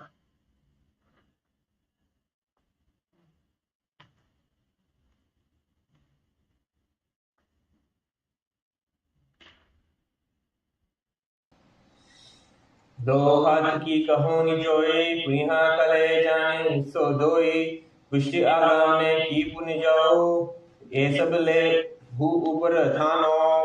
Good. Keeping the same inversion. Extend the knees so they stack on top of the hips, and then the ankles on top of the knees. Connect the Swamiji here. Try and find comfort. Try and relax the upper body, relax the shoulders. Find balance through alignment. Find comfort through alignment here. Sirshasana. विपरीतं मण्डलं च द्विजैव विदितं हिनः दण्डासनं द्विधा प्रोक्तं विपरीतोपवेशने. Good. When you're comfortable and ready, you can slowly come down. If you want to feel like holding a few more moments, feel free to do so. Come down any way that you like, whether that's one foot extended, vertical, another comes down. Just try and come down in as much control and grace as you can. You can keep the forehead down on the ground with the hands behind the head for a moment or two. And as the blood starts to rush back into the body, you can slowly rock back your sitting bones onto your heels with the toes flat. And again, coming to this kneeling position, spine neutral, hands resting on tops of thighs. Let the shoulders sink down and the spine elongate, the crown of the head feel pulled towards the ceiling.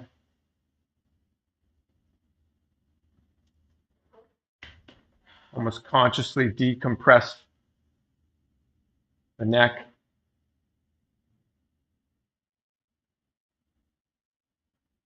We've spent quite a bit of time here working on these inversions so far today, so nicely done.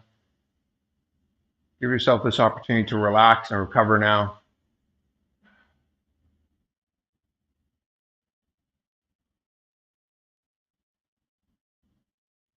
Good.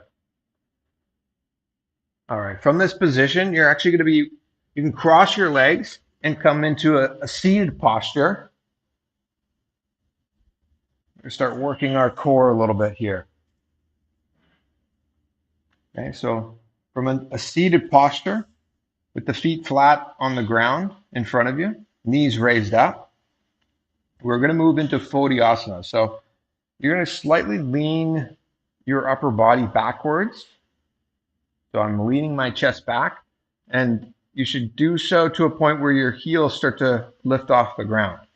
Okay, so if you're not able to perform the full posture, that's fine. The first step for you is from this seated posture with the knees raised. I'm just rocking back, and I'm trying to find that balance point where I'm balanced just on my sitting bones. Okay, the tendency is you start to lean and cave your chest in. Try and keep the chest upright. Okay, if you release your hands from your knees, you're engaging the same muscles that need to be engaged as you progress through the posture as well. So that's your first level of the posture. Okay, so no matter what, something, that would be the first level. Okay, from that same type of setup, this time I'm going to bring my hands beneath my calves and hold onto the backs or hold onto the calves with my hands. Okay, so the back of the leg. I'm going to slightly lean back and find that same balance point on my sitting bones. First step is you can raise your shins up so they're parallel to the ground. Okay, if you're able to keep them parallel, you can extend your hands a little bit further away towards the ankles and see if you can lift up the legs and straighten out the knees a little bit more. This would be the next progression. From there, if you're able to extend out the legs so the knees become straighter and straighter, that's the next progression. You're just going to continue progressing, trying to bring the forehead all the way up towards the knees in Photiasana. Okay? So the challenge here is obviously the mobility, the balance, flexibility required, and there's core strength here required that you don't otherwise experience in a lot of other different postures and movements, especially throughout the day. So do your best to try and drive the knees up towards the forehead, pulling, using the strength of your arms, all while maintaining that balance onto the sitting bones.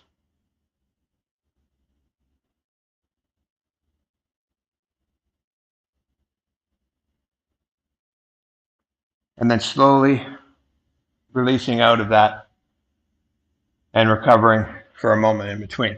Okay? So again, Photiasana, challenging posture, but meet yourself with wherever you're at. Okay? So if that means you're just resting, holding on to your shin or your knees like so, keeping the heels off the ground, then so be it. Nothing wrong with that. But start to try and progress and push that envelope. Start to explore and find that next level ability, that ultimate possibility for you today. To take this posture to the next level, the pranayama we're performing, Bhastrika Kumbhaka.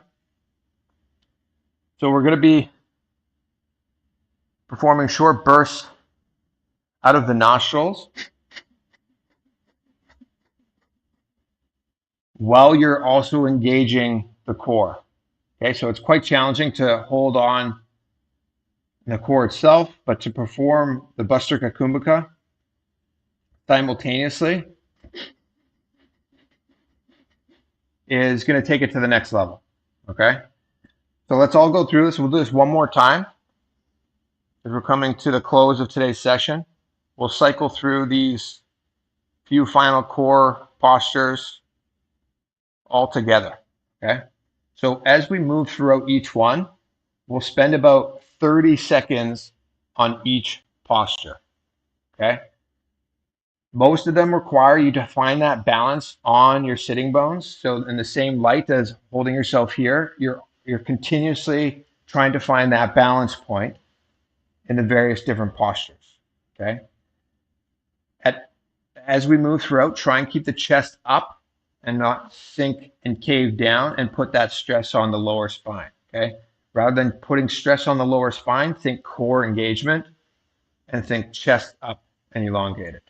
Okay, so we'll go through one by one, try and cycle and hold each posture for about 30 seconds or so, and then we're going to come to a close for today's session. All right, so beginning with Photiasana, from this seated position, feet flat on the ground, place the hands onto the backs of the calves, rock yourself back, find that balance point, start to extend the knees up, straighter and straighter,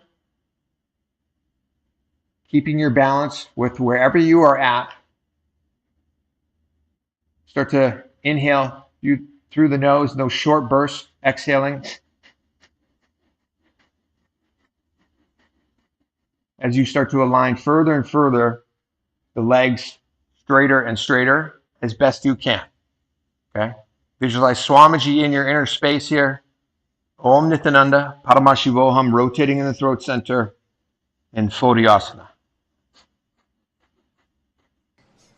दो हाथ पका बाहर आने, घोड़ा थरी काम कसी ठाने, अंगुष्ठ पिंडली लगता धारे, चरण उबे आकाश दिशी करे. Good. Challenge yourself to keep the legs up off of the ground now.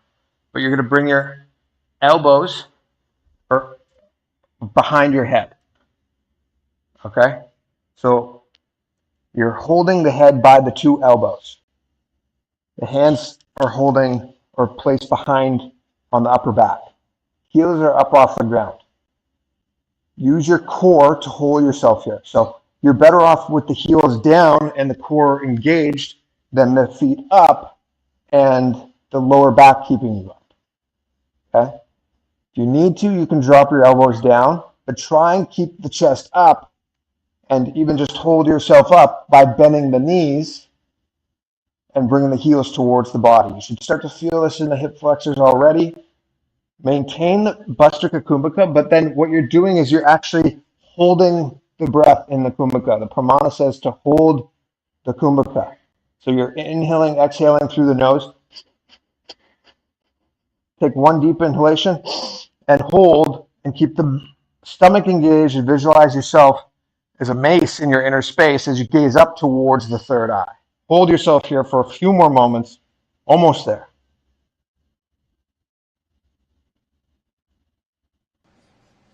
उत्तानशयनं कृत्वा पादौ मिलित्वा प्रसार्य नितम्बं भूमौ संस्पृत्येत् हस्ताभ्यां कन्धरा भद्वा कुम्भकं कृत्वा तिष्ठेत् परिकासनं भवति. Good. And then bring the elbows down. You can rest your feet for a moment. We're going to move into Naukasana. So same type of setup where your feet are going to be raised up. You're going to have your hip flexors engaged here. Try and keep the the knees straight as you raise the heels up. There's a few different ways of performing the posture, but we're doing this from the elbows. So the hands are flat on the ground, elbows down. Let's all start to raise our feet up off the ground. So you can start off by just rocking the knees towards the chest. This is your first regression, okay? When you're ready, comfortable, able to, you'll start to extend your feet out. So you elongate the knees and straighten the knees out, okay? If you ever need to rest and recover throughout this hold, just bend the knees, bring the heels in, but then try and fight through that pain. Extend the knees back out and keep the heels raised up. While you're here, core is engaged. We're breathing in the same Bhastrika Kumbhaka. Holding yourself here, gazing up towards your third eye. You're visualizing yourself as a boat. See yourself crossing that ocean of samsara, the Maya of the outer world. So find comfort, find relaxation in this stress, in this challenging posture. Keep the core engaged. If you're noticing this in the lower spine at any point, that's your cue to come down, relax, and make sure that the stress is solely on the stomach. Okay? So with the heels raised up, if you're able to hold here, let's do so. Gazing up towards the third eye, and Naukasana. उत्तानशयनं कूर्पराभ्यां भूमिमस्तभ्य हस्तौ नितम्भं निधाय शिरसि ऊरुजङ्घापातं दण्डवत् धारयेत् नौकासनं भवति. Good. And then from here, we're rising up right away, scooping our hands underneath the feet. So you're bringing the soles of the feet together, scooping the hands underneath, and you're starting to pull the feet in towards the chest. So you're, again, trying to find that balanced posture where you're resting on the sitting bones and able to hold yourself, right? Interlace the fingers if you can. If at any point this is too challenging to hold, again, you could just place the hands on the ground and lift the knees up, okay? So whatever regression is best for you, this would be the first one. The next would be to, with the feet together, interlace the fingers and just hold yourself here with the feet away from you. Try and find that balancing point. But we are trying to pull the feet in closer and closer towards the chest with the spine elongated as best you can. Okay? While we're here, again, Bhastrika Kumbhaka. As you gaze down towards the tip of your nose, visualize Lord Rudra, Bhagavan Rudra, in your inner space as you hold with Mulabandha engaged, Om Nithyananda Padmashivoham rotating in the throat center. This is Rudrasana.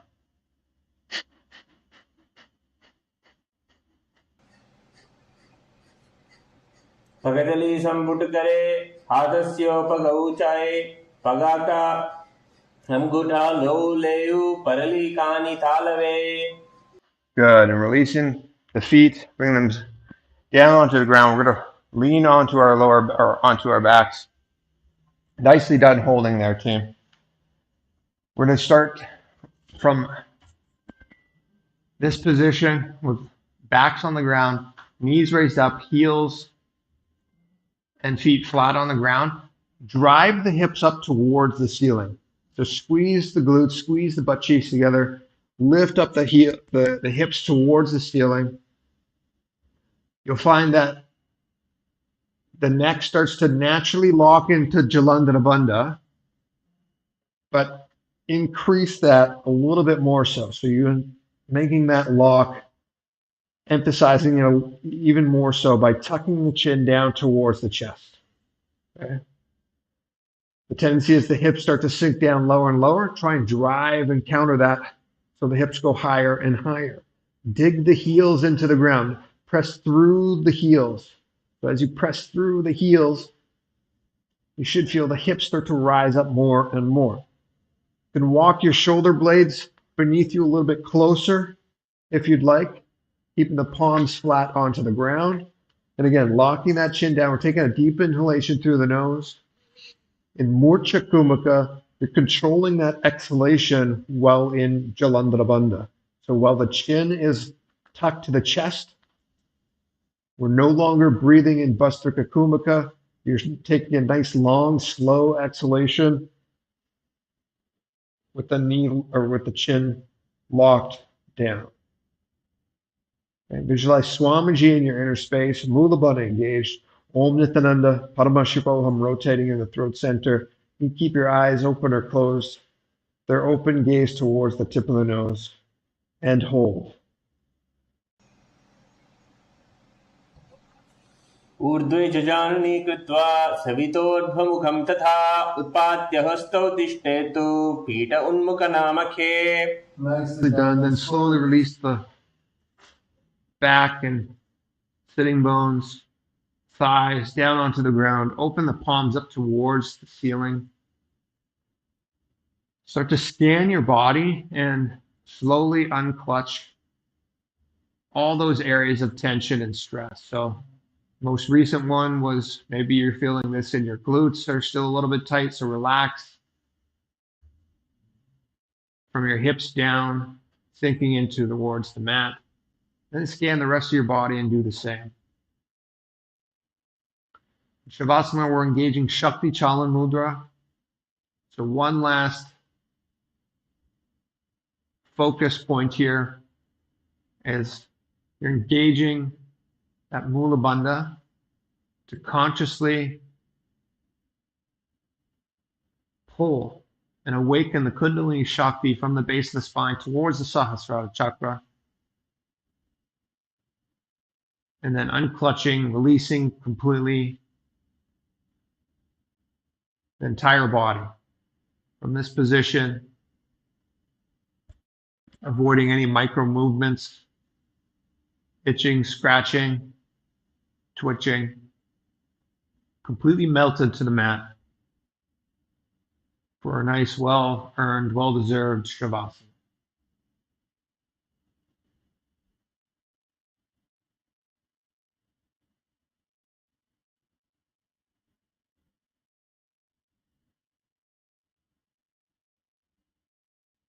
उत्थानं सर्वगतभूमौ शयनं कुशवासनं शवासनं शान्तिहरं चित्तविश्रान्तिकारकम्.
And we're going to slowly start to come back into the body. And do so by first beginning with deep inhalation through the nose. Nice long, deep sigh exhalation out of the mouth.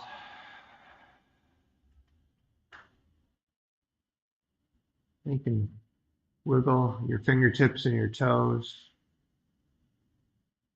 Start to get that feeling sensation back in the physical body. Then slowly start to rotate in your wrists and your ankles.